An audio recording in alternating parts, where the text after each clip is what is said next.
Barack Obama? Well, Obama's top advisor is Zbigniew Brzezinski. Brzezinski gave an interview to the French press a number of years ago where he boasted about the fact that it was he who created the whole Afghan jihadi movement, the movement that produced Osama bin Laden. And he was asked by the interviewer, well, don't you think this might have had some bad consequences? And Brzezinski replied, absolutely not. It was definitely worth it because we were going after the Soviets. We were getting the Soviets. Another top Obama person... I think his comment actually was, what's a few riled up Muslims? Zbigniew Brzezinski.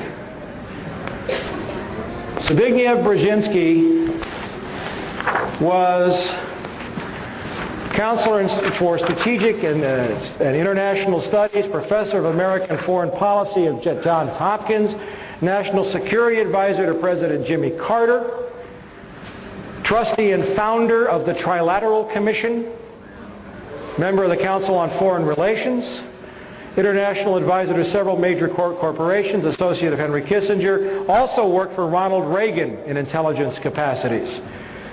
Co-chairman of the Bush National Security Advisory Task Force in 1988. What a guy.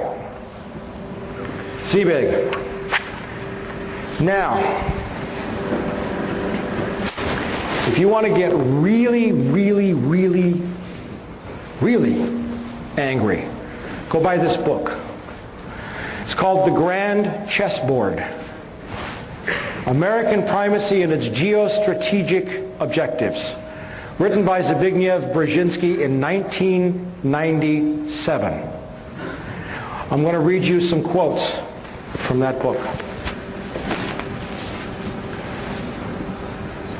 The most immediate task is to make certain that no state or combination of states gains the capacity to expel the United States from Eurasia, or even to diminish significantly its decisive arbitration role.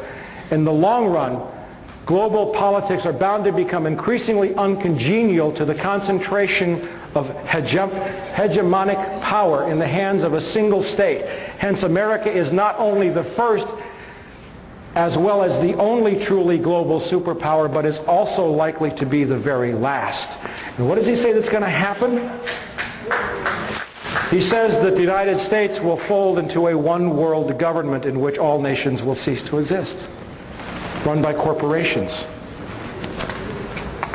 I'm paraphrasing it. Now, hold your breath. Very last pages in the book.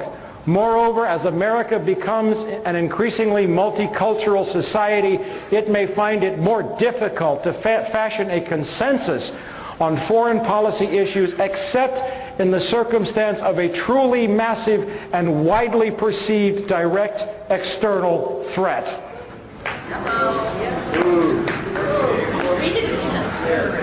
Read it again, she said. Maybe I should read this with a German accent. Wait a minute. Moreover,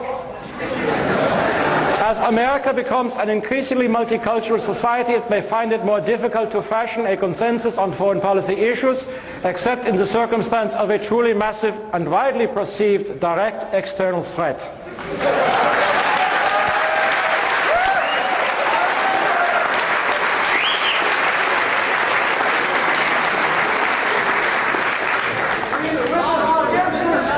Listen, I want you to know that the Third Reich did not lose the Second World War. It just changed venues.